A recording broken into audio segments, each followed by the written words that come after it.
имав 12 години, кога беше земјотресот и се сеќам многу свежо, иако поминаа 60 години. Јас бев разбуден. Мене погледот ми беше низ прозорецот, точно на Газибаба. И најнаш приметив прво дека се откачуваат парчиња малтер. Уште немаше ништо. После слушнавме звук подземен и почна да се тресе земјата. Долго.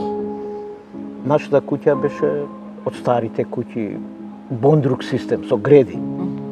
И она ниеден бондрук не се сруши, ама се искриви. Изрипавме сите, сестра ми доби стрес и пробавме со татко ми да отвориме вратата. Бидејќи се искриви куќата, вратата извадивме од касата, се симнавме во дворот. Тама земавме воздух. Неколку минути после тоа се случи вториот земјотрес кој фактички ги разруши. Краток, исклучително силен земјотрес, вертикален. И ја мислам дека тој земјотрес ги направи жртвите во Скопје. Таму негде околу 7,5 доаѓаа луѓето од град, така викаме, од центар. Тие што биле на плоштад, кога при првиот удар паѓа офицерски дом. И они помислеа дека почнува атомска војна. Епицентарот беше на Слобода. Така да овој дел на Старо Скопје се покажа дека е релативно резистентно на земјотрес, бидејќи стариот систем на градба е асеизмички. Настрадаа новите згради во центарот и во Карпуш.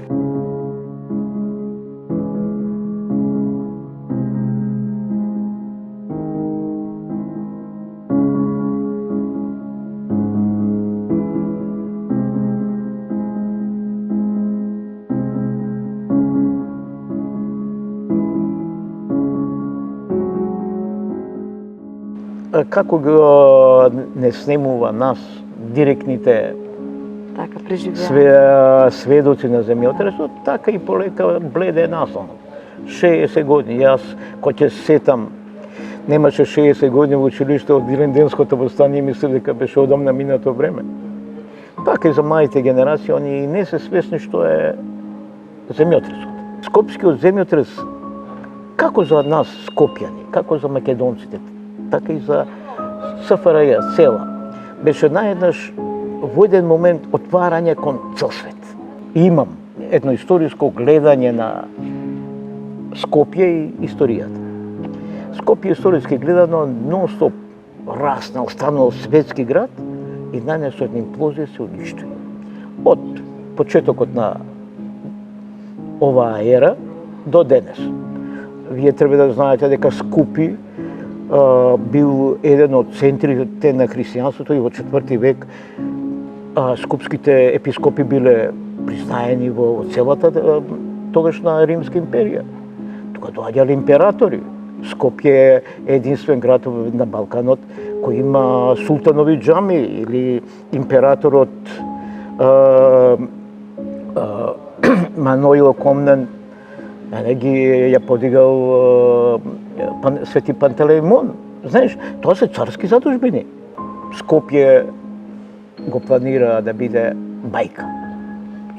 Посебно со проектот на Кензо Танки. Проектот се адаптираше на скопските услови и доби некое друго лице. Понатака се негира основните климатски услови на Скопје, а тоа значи проветрување, катност, сообраќај. Се беше предвидено улиците да не се сечат во ниво, се немаше пари, па ќе ги споиме во ниво, па после дојде до заглушување на сообраќајот. Скопје беше планирано на 300.000, на крајот на 20 век да биде, он стана двојно повеќе. И денеска Скопје не е она Скопје кој го сонувавме.